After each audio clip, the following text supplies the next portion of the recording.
Hope everyone is doing well, and thank you for clicking on this video. Got some more red purple Utah going up against Reiju, and I'm really hoping that op08 for us, well, more as a channel, I would say. I hope that point in time we could be way more efficient, because we've had a lot of hiccups, and I feel like a last couple of sets it was just hiccups. But there's so many decks we're trying to get out there to everybody so they can see and be and innovate and stuff like that. So I'm hoping we can really get the ball rolling and really get a lot of decks out there. But we got our opening, right? If it's not Ein, it's Bone Clay, and vice versa. You gotta love it. You gotta love going second and getting one of those cards in your hand.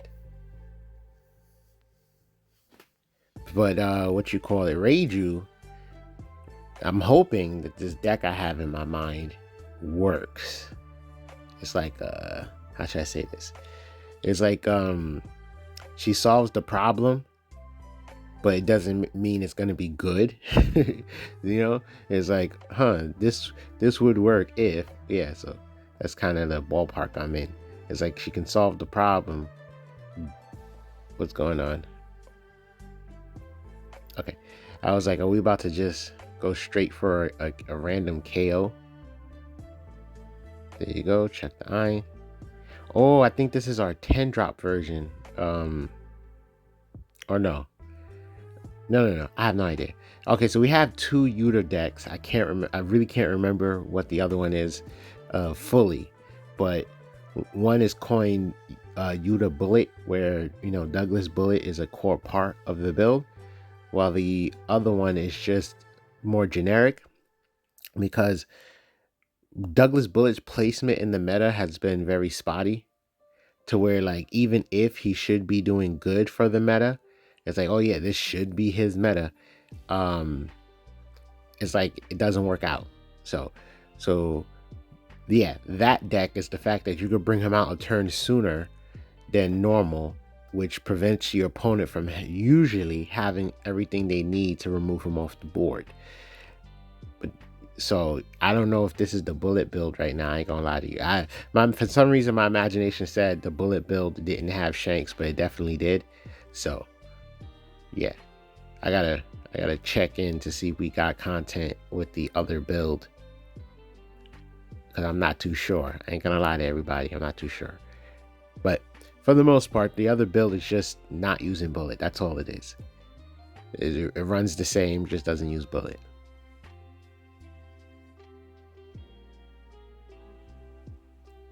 Now, being that we didn't get bullet, that is a little doo-doo butter, but hey.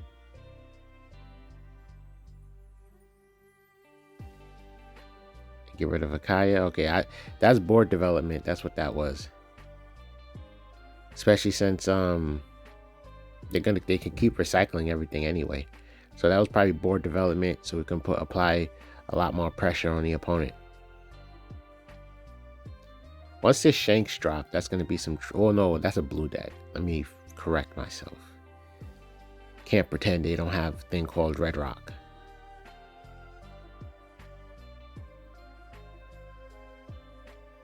Yeah, because in my mind, I was like, well, once we drop this Shanks, I can't see them being able to handle it.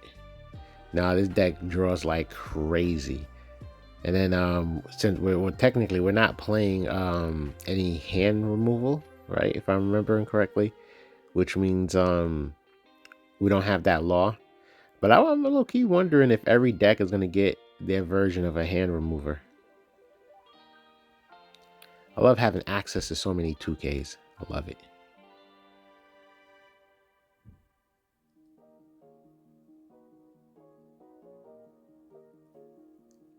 It's like every 6K swing, we just have an answer for it. And then thanks to the Guild of Sorrows, we could just, at least this one, we get to recycle them. The other one, we're drawing two. We're taking a bit of a chance, but hey. It's like more likely than not. Let me not say that. It's always the luck of the draw. So this Guild of Sorrow you just know you're just gonna get your 2 back. All right, I guess we could just get rid of that blocker. And they do have an attack target for us, so if we really want to, we can swing on it. Wait. Oh, we're gonna apply pressure on lead. Okay, I respect it.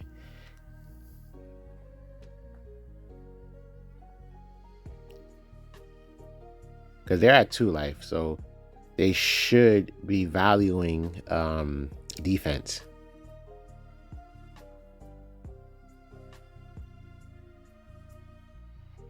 That was an interesting play. Because all they technically need is a 2K. I felt, oh my god, is that very telling about the hand?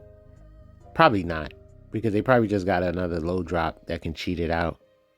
That's my thing. That's my theory right now. They probably just got a low drop that can cheat it out, so.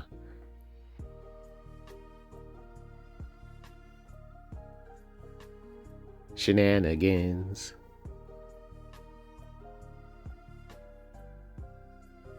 Well, they have more hand, but our board is pretty decent. They can't really turn our board over.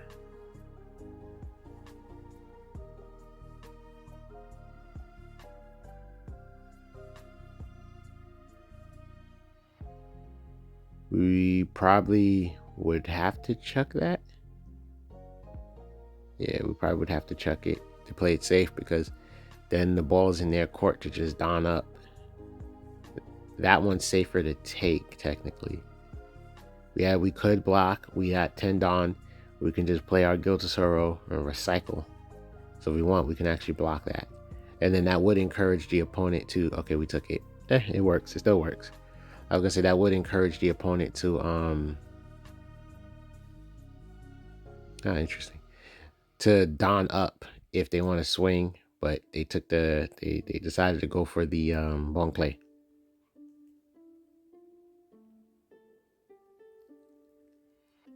Now, the fun part is, even though our hand is very, very thin, the fun part here is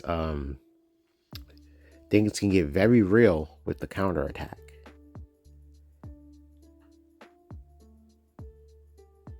I feel like an adequate play, we probably can go for game. They had no answer for Shanks. See, that's a free 7K, no Don needed. They take.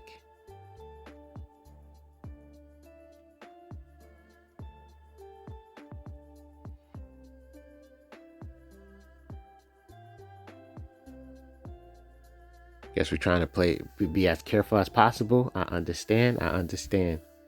To be honest, KO in that EDG is probably just going to lead to them getting another one. 12K swing. That should be very hard to counter out. I mean, yeah, that should be very hard. So yeah, they're going to take that. They activate that. They're most likely trying to fish for some more counter power. So yeah, I think we got 2 up. Okay, so we got 2 up just to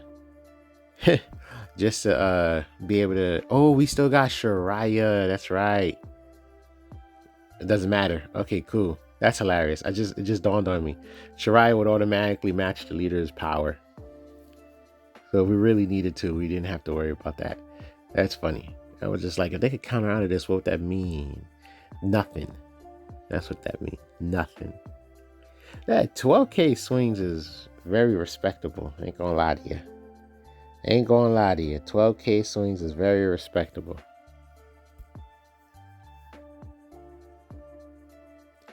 Moria was just always annoying to deal with in general. It's just a leader that can keep recycling nuisances. I hate not seeing a Douglas Bullet, but then again, I don't even know what version of deck this is, but I hate not seeing a Douglas Bullet.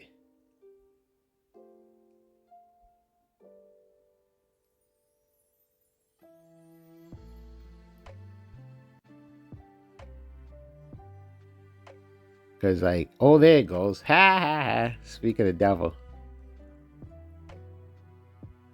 Oh no.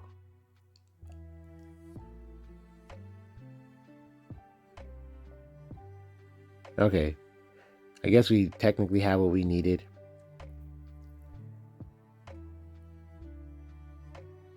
We're at 8. We can just this is an annoying thing. We could swing on Hannibal. Check the trash. Oh, there's nothing worth getting. Okay, that's a safe swing. That is a safe swing. Don't use that. Thank you. Okay, cool. What the heck? Dag. You know, it's weird reaching a point in One Piece meta where counter events are just like not seeing honest play. That definitely would catch anybody off guard. Yeah, you could just let that go. I think that's fine.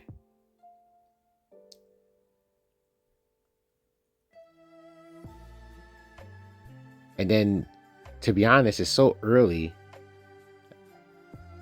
It's so early that we could technically hold on to the shanks until like something that's actually worth it hits the board. We can recycle with Guilt of Sorrow. We can block her up. We got a lot of options. We have a lot of options.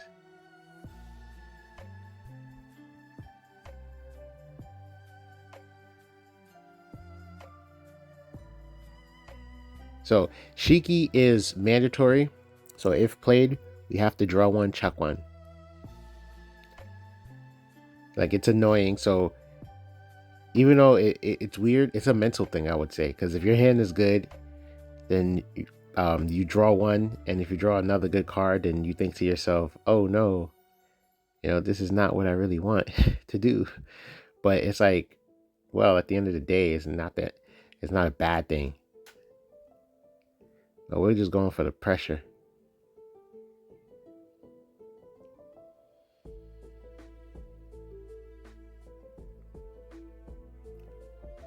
Yeah, I would say it's worth attacking, and then we don't got anything for next turn.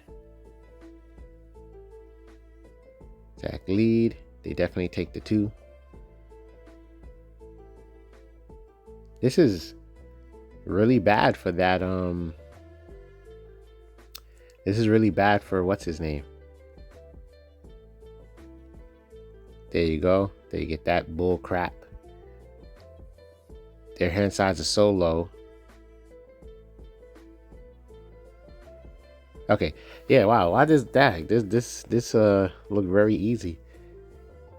No answers to Douglas Bullet, and now you're getting steamrolled potentially.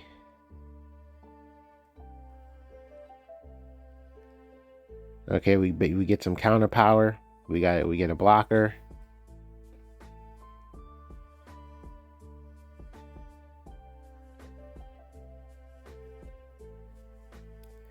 And I think it's, oh, we're going for another one?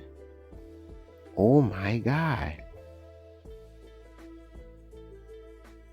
So our Don count is looking a little scary low. Now, I would attack lead into a character. So and they know they can't. Oh, we're gonna just get rid of the blocker. I was gonna say they know they can't afford to use their Don. You counter out. Oh my God, my thoughts. Counter out. You won't be able to afford to counter out. See, they'll have to let it go. And then Douglas can just eat 2 again. Okay, so I see. We're going to trim the fat on this board because the last thing we want is for them to next turn be able to just go for lethal. Now we are in a bit of a sticky situation, I would say. We have interesting amount of counter power. Problem is they got 2 attacks. If they have a board remover, then we can counter out of this. If they have board remover, then that's where the story becomes sad. So technically we can counter out of this, but how much doesn't mean any. Well, they don't got rush in that deck, so it doesn't matter how we do this. It really doesn't. Yeah, we could just let the Shiraya go. So it seems like they didn't get a board remover, and then now they're blockering up. And the fun part is, even if they wanted to swing on Douglas Bullet, we basically had the counter power. And this is what makes Douglas Bullet so strong. Oh yeah, we could just chuck a 2K for the fun of it. This is what makes Douglas Bullet so strong. It's like in this format, outside of board remover, it's like literally in this format, this is all he has to do. Your hand size is way too low. Right? Your hand size is way too low. Just way too low. If we want to, thanks to our Uta ability, we probably can actually clear this board completely. Probably. Summon something to get rested Dawn. Use Douglas effect, rest the 2 blockers. Use Uta's effect to minus something by 2K. I mean, I'm not saying this is the accurate play to go for. But then again, 4 cards in hand. Yeah. Okay, cool. Get the weak swing out. What was it? Yeah. See, 4 cards in hand. If we was to put that much pressure. Okay, so this is a good sequence. Then attack with Douglas. Then attack with our 12. And you would need like 2, 4, 6. That's 11. Yeah, that would literally be a hand. You would have to have a complete hand of 2Ks. Okay, cool. So that really worked out. That order meant a lot. It was smart to attack with lead, then Douglas, so on and so forth. Because if that was a Douglas Bullet attack straight up, that whole game gets thrown. But I can't remember what was in their hand. It just flashed on the screen so quick. But yeah, Douglas Bullet, outside of board removing, if board removing wasn't so strong, you see how scary of a character he would be? It's like, especially if you have some form of ramping to compensate the Dawn loss, it's like, yo, 10K double attack. Okay, do it again. That's it. You're getting lethal in like 2 turns. It's ridiculous. But yeah, that Moria didn't really get to see any board removing. It would have changed the matchup a bit, of course, but I feel like there's still a chance. Like, our overall board was still just really good, really solid. Because obviously we would play different. We wouldn't just eat up all our Dawn like that. We would just, recycle stuff from trash, play blocker Shikis and cycle, lower things power and run over them, so on and so forth. And we still would have had the Shanks. Because I think in that position, one can say that the Douglas Bullet was a bit more of a threat than the Shanks. So yeah, the game would have been different, but I feel like there's still a way where it's just we would have just won that one. Anyway, let's get to this Boa. I believe Boa is one of the good leaders. I think it's just a lot of decks just got overshadowed by Lucci and the Boogeyman Law. But now I'm wondering, with Law getting out the picture, I'm kind of curious, does Lucci legitly become the Boogeyman next? Does Enos Lobby getting banned really keep him in check? Just curious about it all.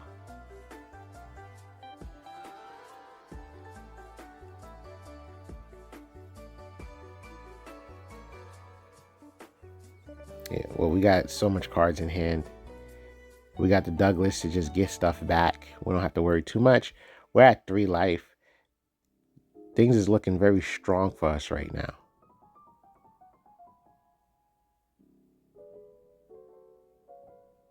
So that's interesting. I don't really get it.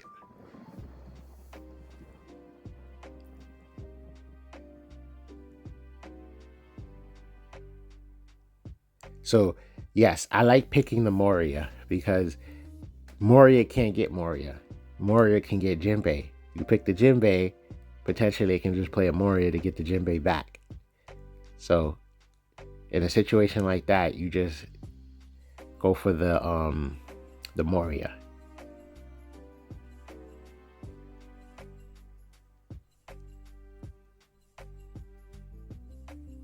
That looked funny, like it did a little dance.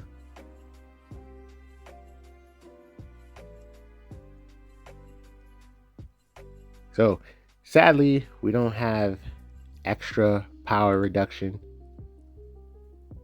That would have been great, but nonetheless. Wait. Oh, I would have played the Guild of Sorrow, get 2 back, swing, lower power, get rid of the Jinbei.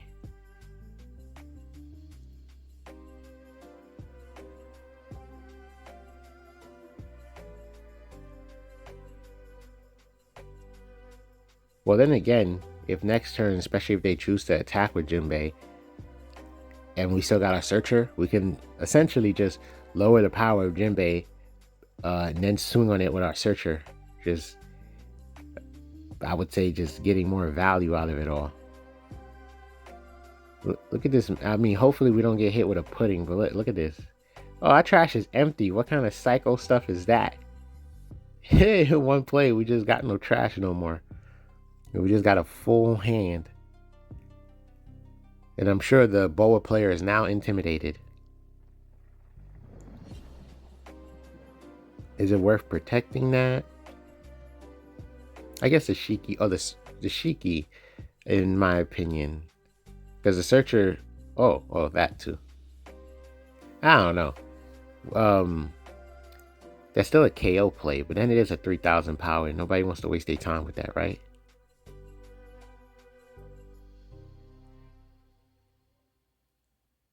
Oh, we chose to save that. And now they would have to commit to a Jinbei swing, and I feel like if they do, they're gonna get it. Because we just lost all the value we gained. And they're probably, yeah, okay. They wanted to get a blocker. Respect that. But I was just thinking to myself, they're probably not gonna swing with the Jinbei simply because the counterattack is gonna be a bit real. But part of me wishes we held on to what's his name? Vista. Part of me wishes we held on. Oh, they decided to attack. Yeah, I would go for the Shiki. Because, yeah, that Searcher. Oh, we get the Shanks. Well, okay then. See, so in my mind, right, we was going to use leader ability. Yeah, we could just do that. We was going to use... No, wait, what are we doing? I guess it doesn't matter. Oh, I see. Okay, understandable. And they don't got counter. They don't got counter. That's what that is. No. Not that they don't have counter. They would rather protect that. But you got one card in hand. It would not be smart. Now this is us restoring their hand.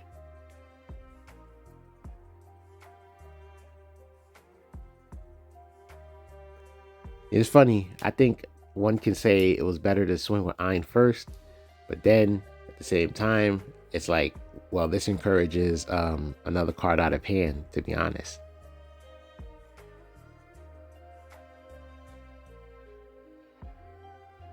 And then boom, bye Boa. Yeah, that's it. I can't. That was just too much. Yeah, we really managed their board this game. Like, really managed their board this game.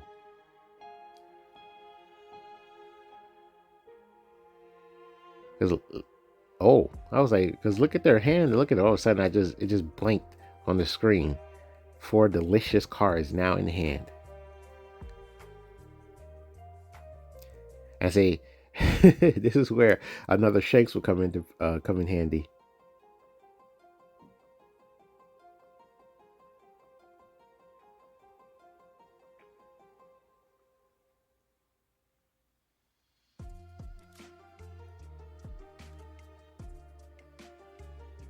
Yeah, that's true. I think a bunch of high-powered swings force some blocks or just take life, but get the opponent back into like an uncomfortable position.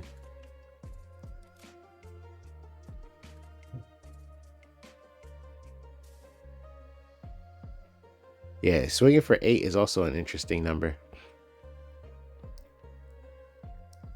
Because sometimes, like, I remember some players talking about, oh, what are we doing? I feel like this is so risky. Why did we choose to do that? Oh, okay. I get it. We're just going to gamble. So in this predicament, we can't do anything towards a counterattack. Not towards a counter. Yeah, no, that doesn't matter. Anyway, let me take a step back. So players were talking about 6K swings, encouraging 2Ks out the hand so you can get the 2Ks off the opponent's hand much faster, making the late game more complicated for the opponent. And essentially what that means is, because it's a very perfect and fitting number, it's always going to encourage the opponent to just drop the 2K when you're swinging for 6. It's just always going to drop the 2K.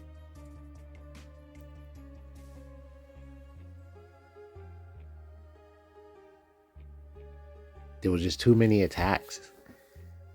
Okay, then. Just way too many attacks. So, swinging for 8 kind of creates that same narrative. Oh, Red Rock. I respect it. So, yeah, swinging for 8 kind of creates a similar narrative. So, they'll just lose 2Ks. You just encourage it, and then all of a sudden, just so much resources just gone. Immediately, just gone. Now we could do about that. Way too strong. We got no cards in hand, but technically they only got one more swing. So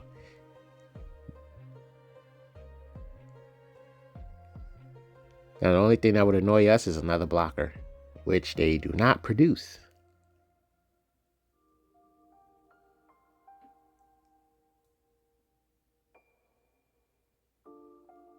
We swinging for 6. Interesting.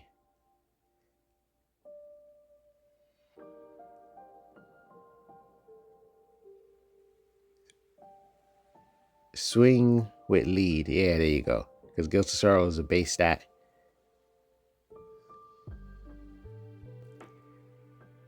And then hopefully 9 works. I mean, then again, we have so much life.